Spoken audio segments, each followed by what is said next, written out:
முருகப்பெருமானுடைய வேல் இருக்கிறது. இந்த வேல் பார்த்தீங்கன்னா கூர்மையாக இருக்குது, அகன்று இருக்குது, ஆழமாக இருக்குது.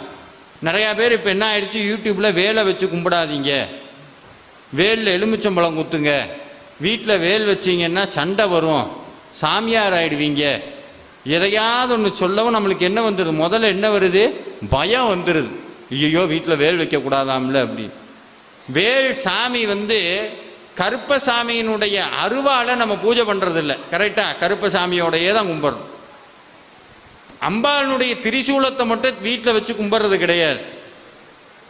சிவபெருமானுடைய மழுன்னு ஒரு ஆயுதம் இருக்குது, அதை நம்ம வச்சு கும்பிட்றது கிடையாது. விநாயகருக்கு அங்குசம்னு ஒரு ஆயுதம் இருக்குது, அதை நம்ம கும்பிட்றது கிடையாது. ஆனால் உள்ள தெய்வங்கள்லையே முருகப்பெருமானுடைய ஆயுதம்னு சொன்னாலும் அது ஆயுதம் கிடையாது, சாட்சாத் முருகப்பெருமான் தான். நீங்கள் சிக்கலுக்கு போனீங்கன்னா வேல்